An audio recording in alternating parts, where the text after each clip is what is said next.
Donc, cette étude qui vise à comprendre l'impact des stratégies de communication sur la création de la confiance dans des contextes de négociation découle du fait que les entreprises utilisent de plus en plus les équipes de travail.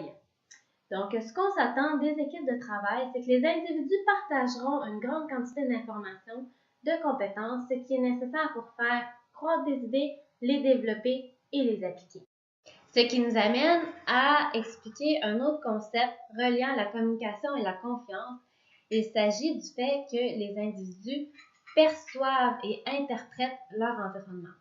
D'une part, pour la confiance, les gens décident s'ils octroient leur confiance envers quelqu'un d'autre.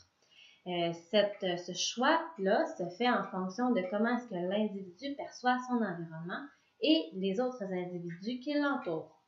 Pour la communication, l'individu qui souhaite communiquer un message doit s'attendre à ce que son message soit interprété et assimilé d'une certaine façon par son interlocuteur. Puisque les individus interprètent leur environnement, nous avons utilisé 3 catégories de mentions ou de messages qu'un interlocuteur enverra au récepteur, de sorte à ce que nous pouvons déterminer si le pouvoir, le droit ou les intérêts sont perçus de façon à créer ou diminuer la confiance de celui qui reçoit, qui intercepte les messages.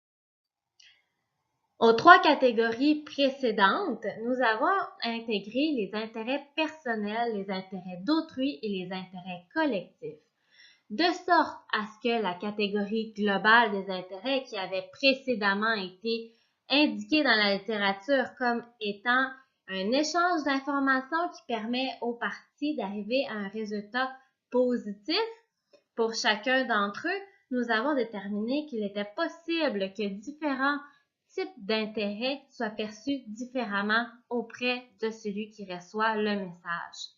Par exemple, les intérêts personnels pourraient démontrer une intention restreinte de collaboration, alors que les intérêts collectifs démontrent une intention de vouloir collaborer avec son interlocuteur et possiblement de vouloir maintenir une bonne relation avec celui-ci. D'autre part, les intérêts d'autrui qui reposent principalement sur s'assurer que nous comprenons bien les intérêts de l'autre pourraient démontrer une ouverture à vouloir collaborer. Enfin, les mentions des propositions pourraient être une nouvelle façon d'échanger. Cela dit, un individu qui fait des propositions reçoit des signaux de ses interlocuteurs de sorte à adapter ses propositions et l'adaptation de ces propositions au fil du temps pourrait démontrer une volonté de vouloir collaborer et de vouloir arriver à une entente. À la suite de cette étude, nous sommes donc en mesure de réaliser quelques constats.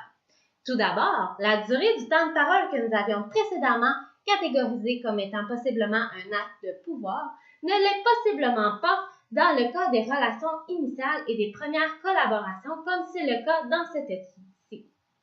Donc, la durée du temps de parole fut positivement corrélée avec la création de la confiance. Par la suite, nous nous sommes aperçus que le fonctionnement des dyades et des triades avait possiblement un impact sur les stratégies de communication et la création de la confiance. Tout d'abord, dans les dyades, il s'agit encore de la durée du temps de parole qui fut positivement corrélée avec la création de la confiance. Or, au niveau des triades, ce sont la fréquence des propositions qui fut positivement corrélée avec la création de la confiance.